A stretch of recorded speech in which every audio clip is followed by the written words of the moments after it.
আসসালামু আলাইকুম and hello everyone. Ramadan মুবারক জানিয়ে আমি ইভা আপনাদের মাঝে আরও একটি রামাদান রিলেটেড ব্লগ নিয়ে হাজির হয়ে গেলাম। আশা করছি আমার আজকের ব্লগটিও আপনাদের কাছে ভালো লাগবে। এই রমজানে রহমতে পরিপূর্ণ হোক আমাদের সবার জীবন এবং পরিবার পরিজন সহ সবাই যেন সুখে শান্তিতে সম্পূর্ণ রোজা রাখতে পারি, আল্লাহর কাছে সেই দোয়াই করি। আমিন। আজকের ব্লগটি শুরু করেছি রোজার আগের দিন থেকে।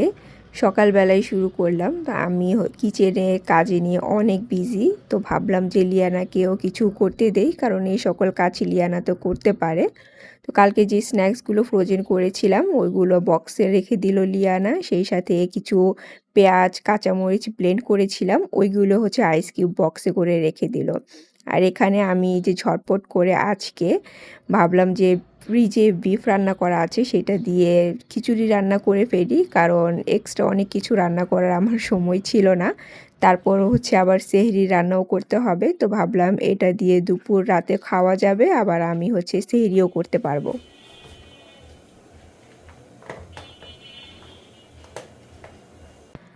আপনি আগে থেকে যত কাজই করে রাখেন না কেন, দেখবেন শেষ মুহূর্তে কিছু না কিছু কাজ কিন্তু বাকি থেকেই যায়। আর এদিকে আমি তো আগে থেকে কোনো কাজই করিনি, সব কাজ হচ্ছে শেষ মুহূর্তে এসে করছি। তো রোজার আগের দিন আমি সব সময় দেখা যায় সন্ধ্যার সময় মানে ঘুগনিটা সিদ্ধ করে রাখি।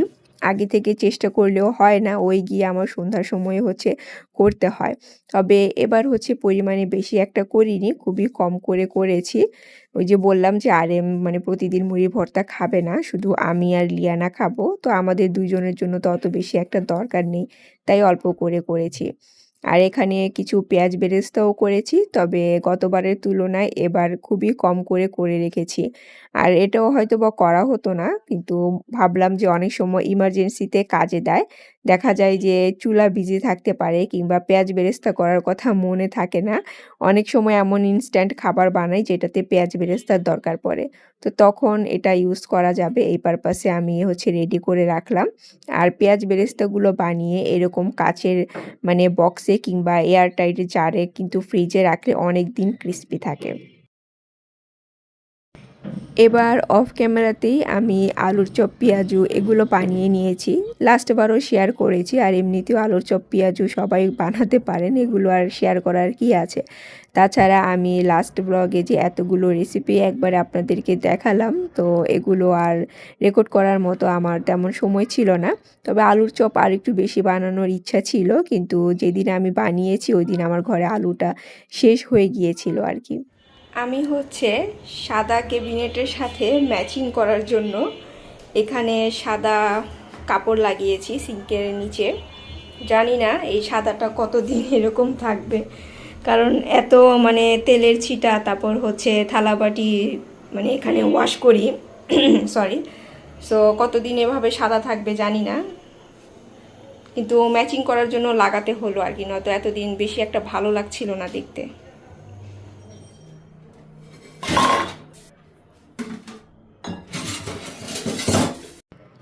এখন চলে এসেছি কিচেনটা একটু অর্গানাইজ করার জন্য।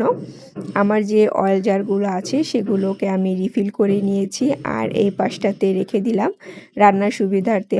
তাছাড়া আমি মানে যেখানে অয়েল জারগুলো রেখেছিলাম ওই জায়গাটা একটু ডেকোরেশন পারপাস ইউজ করব, তো ভাবলাম যে এখানেই রাখি আর কি এগুলো।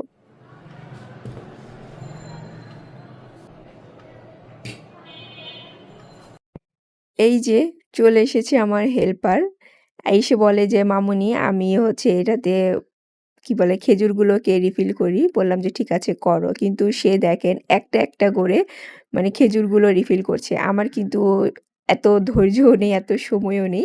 তো ওকে বলছিলাম যে এত আস্তে আস্তে কেন করছো, দ্রুত করো, আমার কিন্তু টাইম নেই। কিন্তু সে ইচ্ছা করে এই কাজগুলো করছে আর আমার দিকে তাকাচ্ছে, মানে আমাকে রাগাতে তার হয়তো বা বেশি ভালো লাগে। কিন্তু যখন আবার মানে আমি একটু বেশি রেগে গিয়েছি আর হচ্ছে তখন চটজলদি করার জন্য বেশি করে রাখছিল, আর রাখতে গিয়ে এই যে খেজুর এখান দিয়ে সেখান দিয়ে মানে ফেলছিল, এমন একটা অবস্থা করে। তো যাই হোক, এই কিউট জারটাতে আমি হচ্ছে খেজুর রেখে দিচ্ছি। এবার এই সাইডটাতে আমার আগের যে একটা ফ্লাওয়ার ভাস ছিল, তো সেটাই ভাবলাম যে এখানে আপাতত রেখে দেই। আর শেষ মুহূর্তে আমি হচ্ছে এই যে রামাদান মুবারক এই বোর্ডটা বানিয়েছি। ভেবেছিলাম প্রথমে মানে রাউন্ড শেপ বানাবো, কিন্তু পরে আবার এই স্কোয়ার শেপেরই করে দিলাম।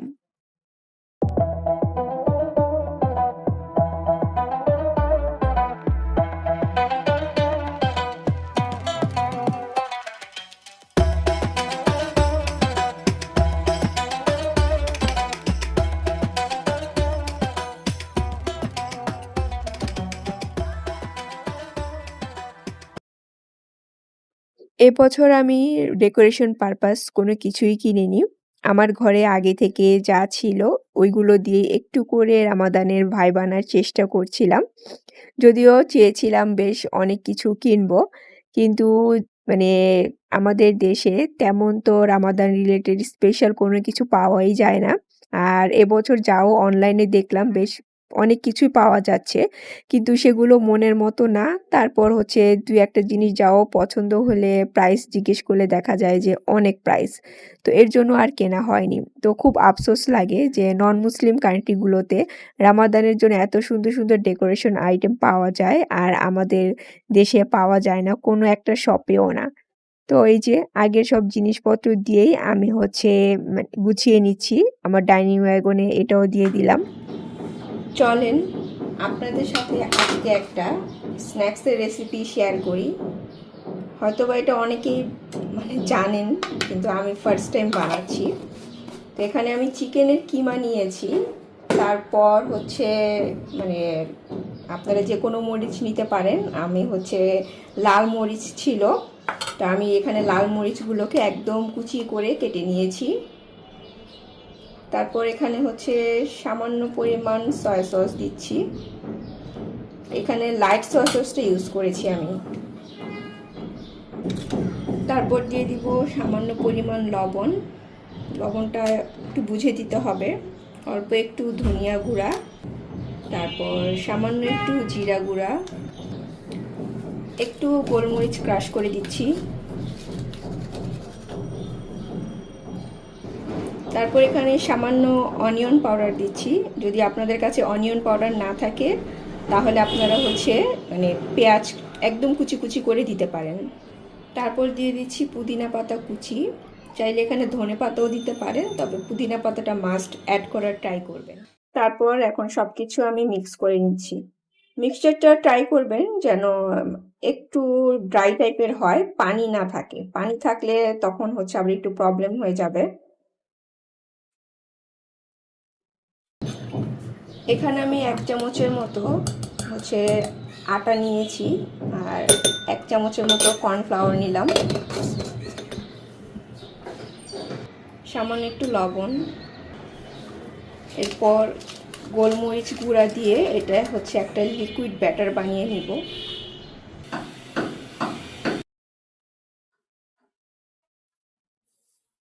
আমি এখানে হচ্ছে বেগুন নিয়েছি, তবে বেগুনটাকে হচ্ছে কেটে লবণ পানিতে বেশ কিছুক্ষণ ভিজিয়ে রেখেছিলাম।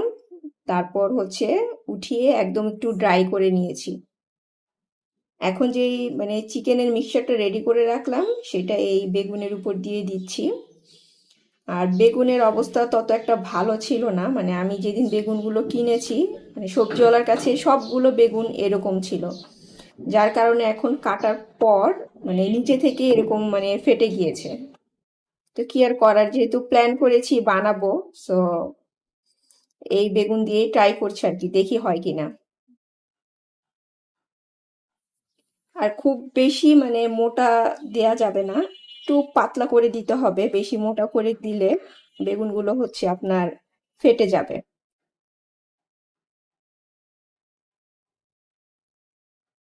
তো এই যে, আর আমি এটা হচ্ছে একটু সেফটি মেনটেন করার জন্য এখানে একটা টুথপিক দিয়ে দিলাম যেন খুলে না যায়।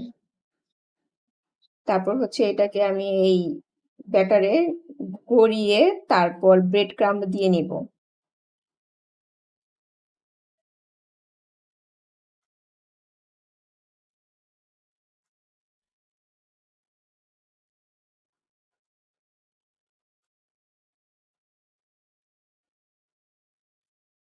জানি না খেতে কেমন হবে, তারপরেও বানাচ্ছি।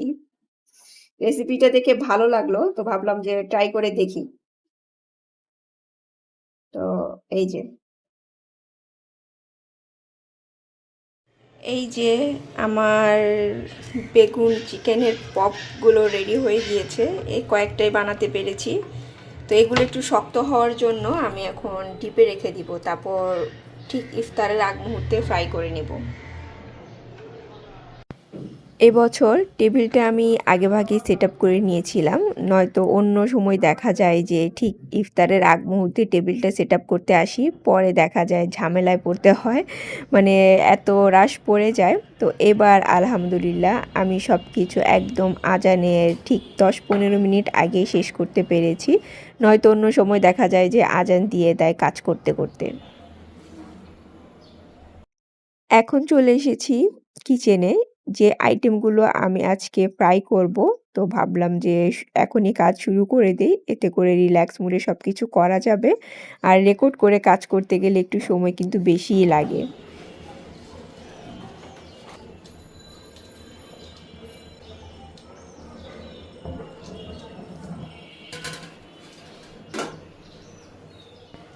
সবার প্রথমেই আমার সেই ইজি পিজি ফাঁকিবাজি স্ন্যাক্সটা ফ্রাই করছি। আর সত্যি বলতে এটা খেতে কিন্তু অনেক মজার ছিল। আমি তো কাজী ফার্মসের যে চিকেন বল আছে স্পাইসি, ওইটা দিয়ে করেছি। আপনারা চাইলে যে কোনো মানে চিকেন কিউব করে কেটে আপনাদের মনের মতো ম্যারিনেট করেও কিন্তু এই আইটেমটা বানাতে পারেন। মানে খুবই সিম্পল কিন্তু খেতে অনেক মজা, মানে ক্রিস্পি ছিল প্লাস হচ্ছে টেস্টি ছিল। তো এগুলো আমি আজকে ৩টাই ফ্রাই করলাম, ভাবলাম আগে ট্রাই করে দেখি।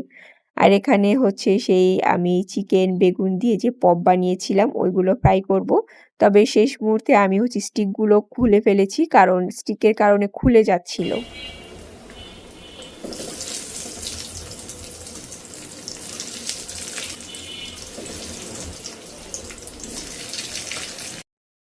এই স্ন্যাক্সটা কিন্তু মিডিয়াম টু লো হিটে ফ্রাই করতে হবে, কারণ এখানে যেহেতু আমি চিকেনের পুরটা কাঁচা ইউজ করেছি, সো বেশি আঁচে ফ্রাই করলে দেখা যাবে যে আপনার হচ্ছে উপরটা হয়ে যাবে কিন্তু চিকেনটা কাঁচা থেকে যাবে। সো খুবই মিডিয়াম টু লো হিটে এটা ফ্রাই করবেন, গোল্ডেন ব্রাউন হয়ে যাওয়া পর্যন্ত।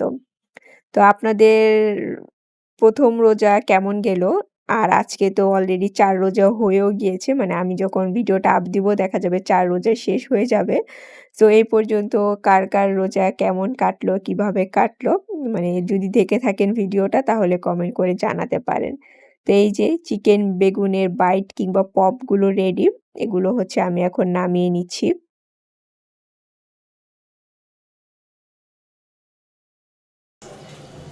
আজকে যে সার্ভিং ডিশে আমি খাবারগুলো সার্ভ করব, তো এগুলো বের করে এখানে অলরেডি ধুয়ে রেখে দিয়েছি। আর এক পাশ থেকে আমার রান্না চলছে, পেঁয়াজু ভাজছি। তো আমাদের হচ্ছে পেঁয়াজু, আলুর চপ, বেগুনি এগুলো তেমন একটা লাগে না, কারণ খালি খালি আমরা তেমন একটা খাই না। জাস্ট হচ্ছে মুড়ি দিয়ে অল্প একটু করে মাখিয়ে এটাই। আর এবছর আরেম বলেছে যে সে মুড়ি ভর্তা খাবে না, তো এর জন্য খুবই সামান্য পরিমাণ বানিয়েছি। হচ্ছে আমার আলুর চপ আর পেঁয়াজুর বক্স। তো এখন হচ্ছে আলুর চপগুলোকে আমি ভাজবো। বেসনটা আগে থেকেই রেডি করে রেখেছিলাম, তো এখন হচ্ছে জাস্ট এগুলো গুলিয়ে তারপর দিয়ে দেবো। আর আমি খুবই সবসময় অল্প পরিমাণ বেসন গুলাই, লাগলে আবার গুলিয়ে নিব, কারণ ওয়েস্ট আমার ভালো লাগে না করতে।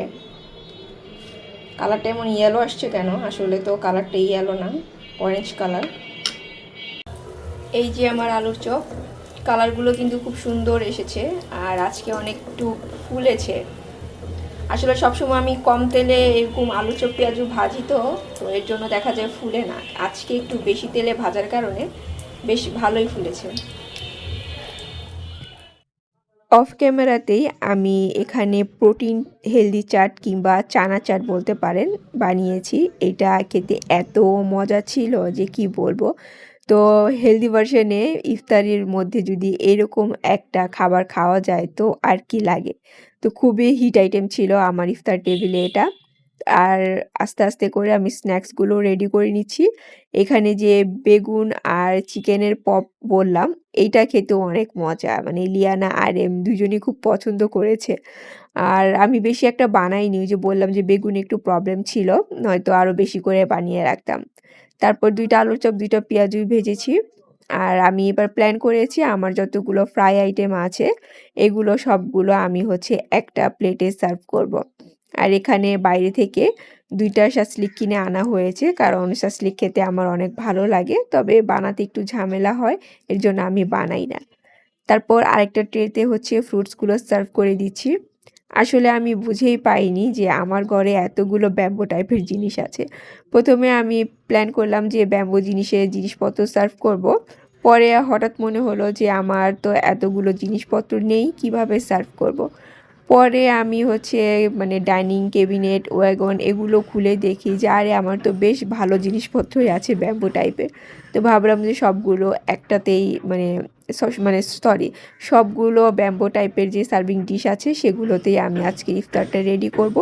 আর এরকম একটাতে মানে কি বলে ফ্রাই আইটেম, একটাতে ফ্রুটস আইটেম, আরেকটাতে হচ্ছে খেজুর নিমকি আইটেম, এরকম করে আমি সবগুলো খাবার সার্ভ করে দিলাম। মানে বেশি কিছু একটা করিনি, বাট যাই করতে পেরেছি আলহামদুলিল্লাহ। আর এর চেয়ে বেশি খাওয়া আমাদের পক্ষে পসিবল না আর কি। তো এই হচ্ছে আমাদের ১ম রোজার ইফতার আলহামদুলিল্লাহ। এখানে হচ্ছে ফ্রুটসের একটা প্ল্যাটার রেডি করেছি আমি। মানে বিভিন্ন ধরনের ফ্রুটস আছে।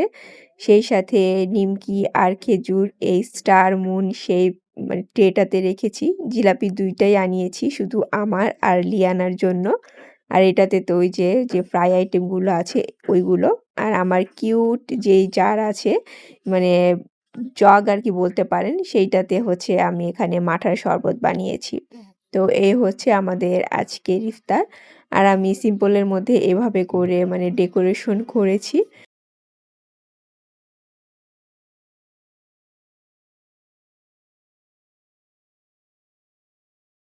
এই যে আমাদের লিয়ানার আজকে ফার্স্ট রোজা, মানে এই বছরের ফার্স্ট রোজা আর কি। আর আমরা সবাই এখন ইফতার করতে বসে গিয়েছি। আর আজকে আপনাদের কাছ থেকে এখানে বিদায় নিয়ে নিব। Take care and always love yourself. আল্লাহ হাফেজ। আল্লাহ হাফেজ। হ্যাপি রামাদান। হ্যাপি